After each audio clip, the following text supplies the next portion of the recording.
name is Michael Bochenek with Human Rights Watch. I've been working with the group that has been looking at migration-related detention of children. This is when children are held in prisons, in police stations, in immigration holding cells, in any kind of detention facility just because of their immigration status, or maybe their parents' immigration status. So a typical case would be that they are found in the country and they do not have the right authorization to be in that country. They may be scheduled for deportation, and that may take several days, weeks, months, in some cases years, if they are seeking refugee status, other forms of protection, or they have some claim to be in the country that they want to fight in the courts. One of the big challenges we've been trying to identify, trying to fill is that it's not possible always to determine who is locked up for immigration-related reasons and who is not. And some of that has to do with the way governments categorize, classify these kinds of facilities. Some countries use terms like holding cells or lodging or shelter or protection. We're often seeing a lot of euphemisms in the way that both detention itself is described when it's immigration-related, and then all of the procedures around apprehension and deportation. So apprehension becomes rescue in some countries' lexicon. Deportation becomes voluntary or assisted return, even when that's not really the case. So that's one of the challenges, is coming up with the numbers. Another constant challenge is figuring out how many of those detained are in fact children. We constantly see that children who are teenagers may be recorded as if they were adults, even though they are under 18, and under international standards, that is, of course, a child. We see that sometimes children or their parents are housed in places that are not regular places of detention, and so they don't get recorded in the official statistics. If they're in police stations, maybe they get recorded in a different way.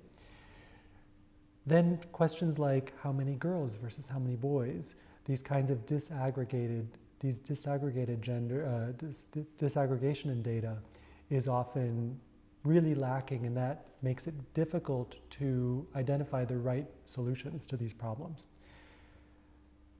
So with all of those challenges, it's been very interesting to see what kinds of responses we're getting from states and also what kinds of omissions we're getting. We know that many of the largest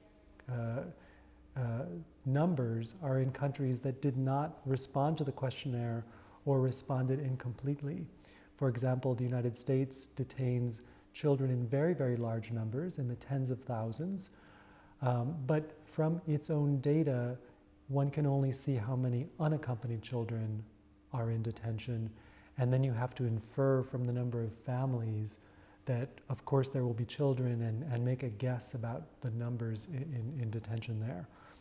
Mexico detains large numbers. There are other countries in addition that have significant numbers of kids in detention, or at least substantial numbers, but in the official questionnaire, we didn't see that report. Those results. So we have to make our best guess based on not just what states told us, but also what their own official sources of information say, what reports from the UN have recorded, what NGOs in countries have found based on their own investigations. So we're drawing on a lot of different sources of information. It's easy for states sometimes to say, well, we need to effect deportations. We need to return people who don't have the right to be in the country, so that requires detention. But that's not really the case. We know that's not true. We know that's not true because in many instances what we're talking about are very long periods of time in detention, very long periods of time locked up. And if it is in fact valid, legitimate, in the best interest of children, following all of the due process for a deportation to take place, then presumably that can be done. That can be done with a a minimum period of time required for all the safeguards and also the practicalities. It shouldn't require weeks, months, years.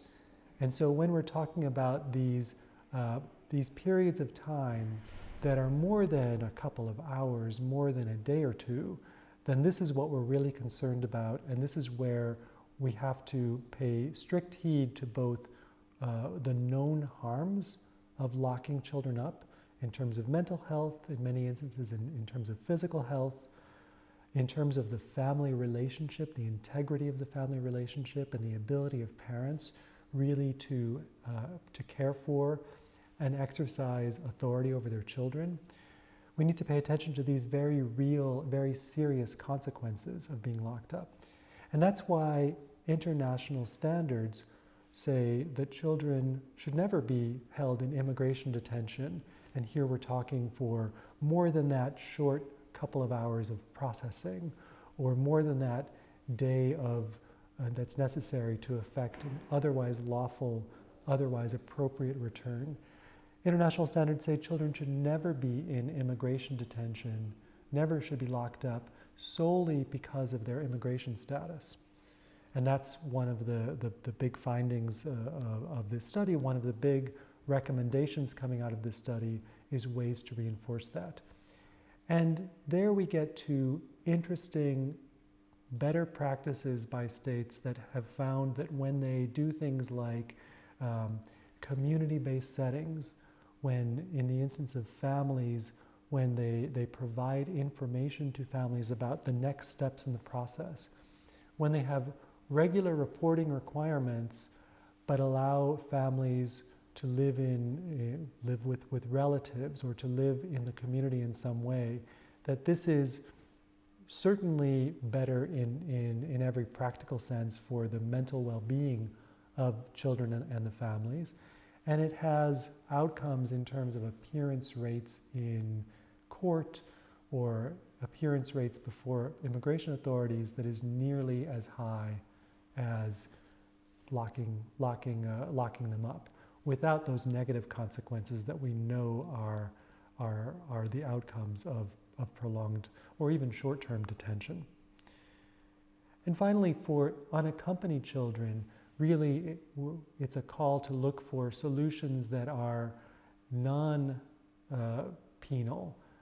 that don't involve prison-like settings, that don't involve institutional settings, but instead try again to house children in communities with access to schools, providing them a family-like structure, something that tries really to replicate or to compensate for the fact that they're without parents or caregivers in a strange country, and does so in a way that really fulfills their various rights, their mental well-being, really promotes their well-being instead of forcing them into a detention setting.